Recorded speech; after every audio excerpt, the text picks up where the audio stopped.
नितिन गडकरी भट्टे, अब एक बात बताओ मुझे, ये 58 लाख रुपए की गाड़ी 2026 में लॉन्च हुई है? ये E5, E10, E20 कंपैटिबल है। अब तू कह रहा है E30 है, इसमें E30 डाल के जो इसमें नुकसान होगा वो तू या तेरे बेटे भरेंगे? देखो भाई, लोकतांत्रिक देश में माननीय नितिन गडकरी जी के लिए इस तरह के ऊंचे शब्दों का प्रयोग करने की मैं कड़ी निंदा करता हूं। अगर इथेनॉल से नितिन गडकरी जी के बेटे कुछ करोड़ प्रॉफिट कमा भी लेंगे तो क्या हो जाएगा? इस देश की जनता आखिरकार इस देश के स्वघोषित हाईवे मैन ऑफ इंडिया के लिए इतना तो कर ही सकती है। बाकी कहाँ आप लोग कमेंट सेक्शन में अब ये मत लिखना कि कार से भी ज्यादा नुकसान बाइक व स्कूटी वालों को हो रहा है। अब खुद के बताओ, एल्केन, एल्किन और एल्काइन का सामान्य सूत्र कह दो ना +2, कह दो ना -2, तो कह दो ना +2, तो देखिए ना, कह दो ना +2। इस समय विश्व में अमेरिका, इजराइल, ईरान के बीच में आपस में युद्ध हो रहा है, लेकिन हमारे देश में मीडिया वो जो यूट्यूब वाले टीचर्स हैं उनके बीच में भी युद्ध छिड़ चुका है। अंजना ओम कश्यप से लेकर खान सर, अभिनव सर, अंकित अवस्थी सर व अन्य भी कई अध्यापक हैं जिनमें आपस में तू मैं होने पर लगी हुई है। इन सभी की वीडियो क्लिप्स मैं आप लोगों को वीडियो में आगे दिखाता हूं।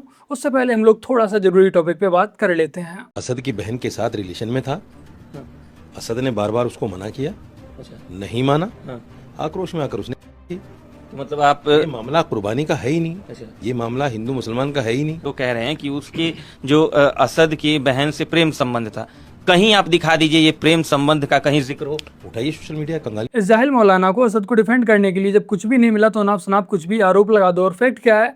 उठाइए सोशल मीडिया। सोशल मीडिया पर तो मैंने ये भी पढ़ा है कि ये मौलाना हलाला की पैदाइश है, बट क्या ये फैक्ट सही है? सोशल मीडिया पर तो कोई भी कुछ भी लिख सकता है।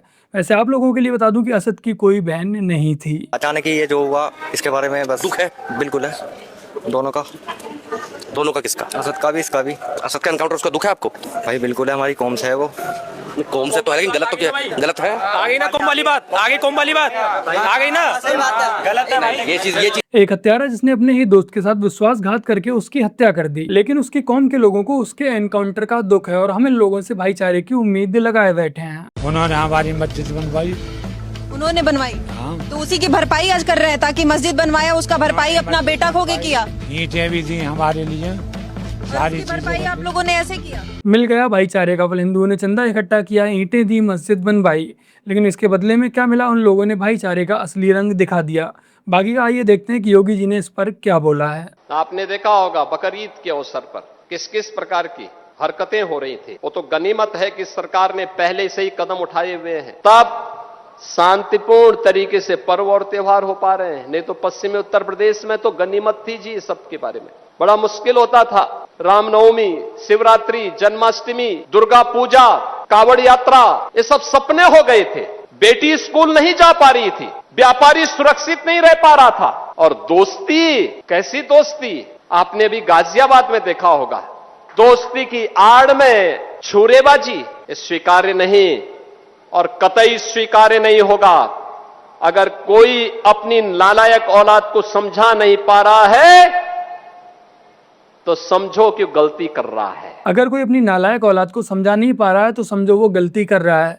अगर योगी जी के प्रदेश में कोई कानून व्यवस्था के साथ खिलवाड़ करेगा तो समझो वो सीधे 72 को रवाना हो जाएगा। बाकी का यदि आज के समय में हिंदुओं के लिए कोई नेता काम कर रहा है तो वो है योगी आदित्यनाथ जी। इसका मैं आप लोगों के लिए एक और एग्जाम्पल दिखाता हूँ। पाकिस्तान से विस्थापित उन हजारों परिवारों को, जिनकी संपत्ति पर, जिनकी पुश्तैनी संपत्ति पर पाकिस्तान के मजहबी कट्टरता ने 1946, 47, 48 में जबरन कब्जा करके इन निर्दोष हिंदू और सिखों का कत्लेआम किया था।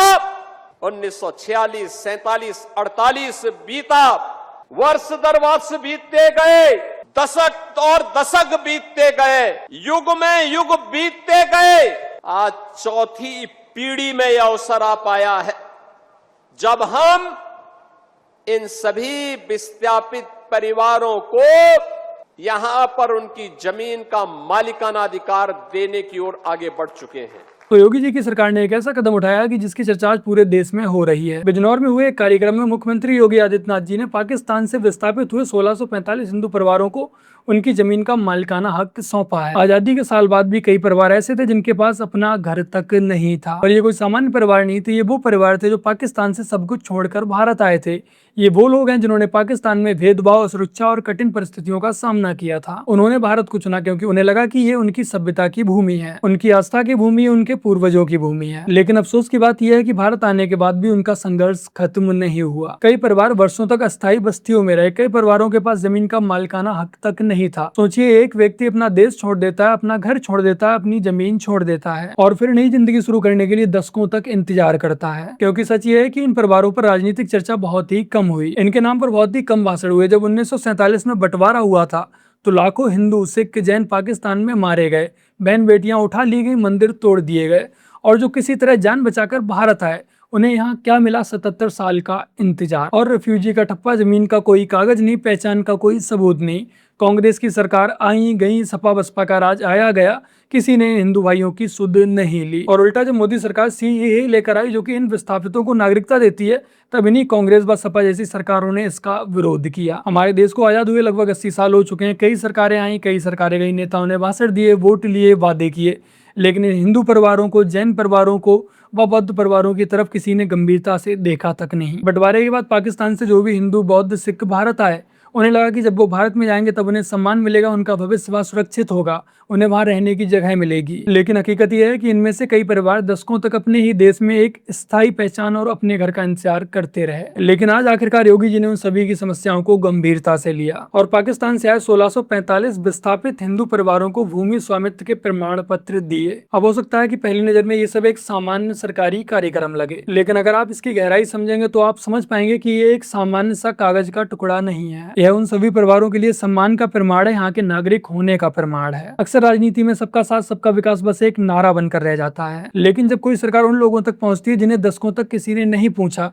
तब ये नारा जमीन पर जीवित होते हुए दिखाई देता है। आज जब योगी आदित्यनाथ जी की बात होती है तब लोग अक्सर कानून व्यवस्था, माफिया पर कार्रवाई और बुलडोजर मॉडल की चर्चा करते हैं, लेकिन पिछले कुछ वर्षों में उत्तर प्रदेश में एक दूसरा मॉडल भी देखने को मिला है, और वो है उन लोगों को मुख्य धारा में लाने का मॉडल जिन्हें सिस्टम ने कई दशकों तक नजरअंदाज किया। आज योगी जी सिर्फ उत्तर प्रदेश के सीएम नहीं है, आज वो पूरे देश के लिए एक मॉडल सेट कर रहे हैं। आज अपराध नियंत्रण में उत्तर प्रदेश का मॉडल देश के लिए बेंचमार्क बन चुका है। बुलडोजर एक्शन आज देश का हर राज्य अपना रहा है। लव जिहाद कानून, धर्म स्वतंत्रता कानून यूपी ने पहले बनाया, उसके बाद बाकी के अन्य राज्यों ने उसे फॉलो किया, और अब विस्थापित हिंदुओं को उनका घर देना, ये ट्रेंड भी यूपी से ही शुरू हो चुका है। योगी जी ने खुद कहा है कि ये पहला फेस, आने वाले फेस में और भी परिवारों को इसमें जोड़ा जाएगा। मतलब कि काम रुका नहीं है, बस अब शुरू हुआ है। बाकी का ये अब आप लोगों से बात कर लेते हैं। जैसा कि मैंने स्टार्टिंग में आपको बताया था कि हमारे देश की मीडिया, वो जो ऑनलाइन शिक्षक है, उनमें आपस में युद्ध स्टार्ट हो चुका है।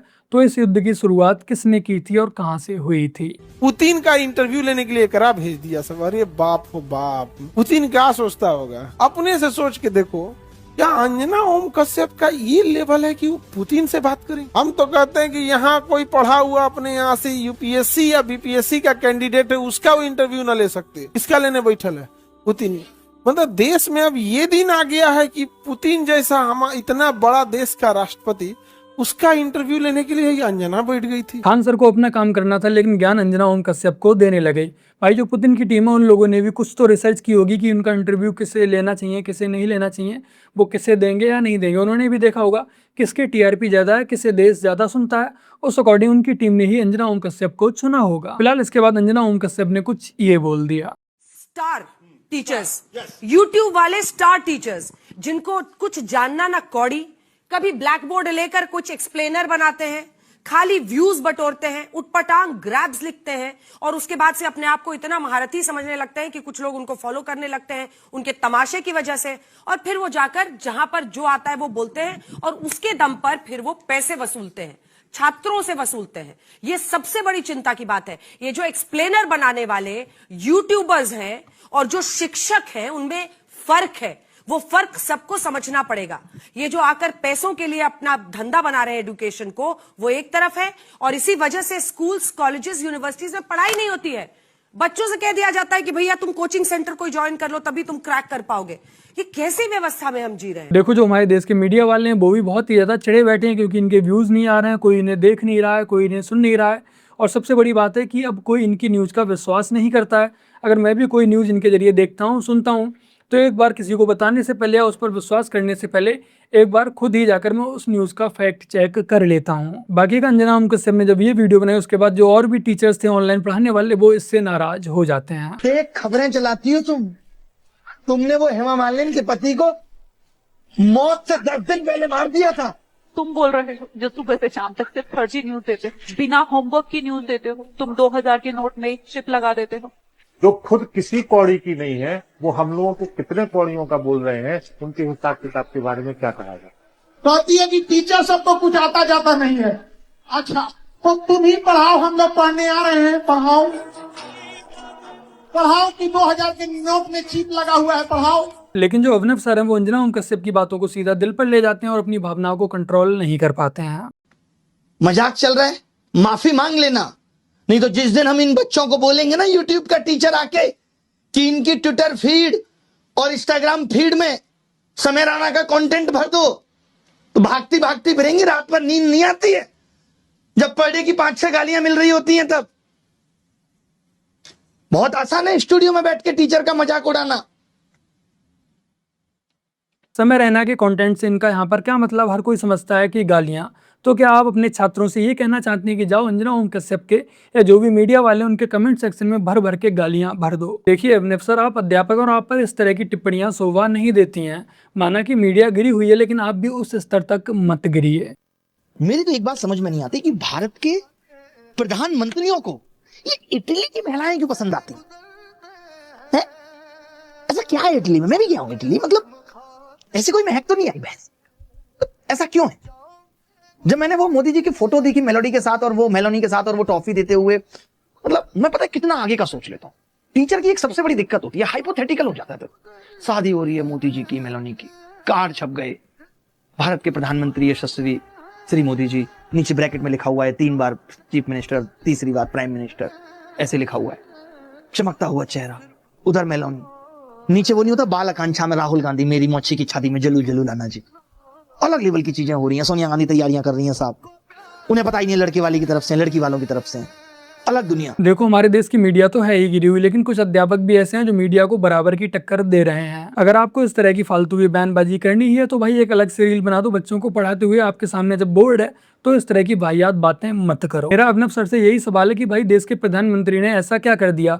हाँ, वो अलग बात है कि सोशल मीडिया पर जो मीम चलती हैं, अगर आपने उन मीम को ही देखकर सीरियस ले लिया तो मुझे उन बच्चों के भविष्य की चिंता हो रही है जो आपसे पढ़ रहे हैं। बेबी को बेस पसंद है, बेबी को बेस पसंद है, बेबी को बेस पसंद है। ओहो ओहो ओहो ओहो। अरे माइकल जैक्सन। हमारे देश का मीडिया जिस कटघरे में खड़ा है उसी कटघरे में बहुत सारे शिक्षक भी खड़े हैं। मैं यहाँ पर एक बात साफ कर दूं कि मैं सभी शिक्षकों के लिए नहीं बोल रहा। और बाकी का इस समय जो सबसे बड़ी समस्या है वो समस्या है हमारे देश के एजुकेशन सिस्टम की। असल में समस्या ये है कि जो हमारे स्कूलों में पढ़ाया जाता है वो जेईई, नीट, एसएससी जैसी परीक्षाओं में पूछा नहीं जाता है, और जो पूछा जाता है वो हमारे स्कूलों में पढ़ाया नहीं जाता। तो जाहिर सी बात है बिना कोचिंग किए आईआईटी या एमबीबीएस जैसी परीक्षाओं को पास करना बहुत ही ज्यादा मुश्किल हो जाता है। और फिर हमारे देश के एजुकेशन सिस्टम की वजह से ही पूरा एक कोचिंग माफिया बनकर खड़ा हो चुका है। ये भी मलाई खाने पर व्यस्त है, नेता भी मलाई खाने पर व्यस्त है, और जो पढ़ लिख कर आईएएस अधिकारी बनते हैं वो भी मलाई खाने में व्यस्त हैं। और रही मीडिया की बात, तो भाई मीडिया तो हमेशा से ही मलाई खाती हुई आई है, और इस सब के बीच में पिस कौन रहा है? हमारे आपके जैसी आम जनता। तो बस मेरे प्यारे भाई बहनों, आज की अपनी इस वीडियो में इतना ही। वीडियो को लाइक शेयर कमेंट और अपने इस चैनल को सब्सक्राइब से कर लीजिएगा। चलिए फिर मिलते हैं एक और नई वीडियो के साथ, तब तक के लिए जय हिंद, वंदे मातरम, जय श्री राम।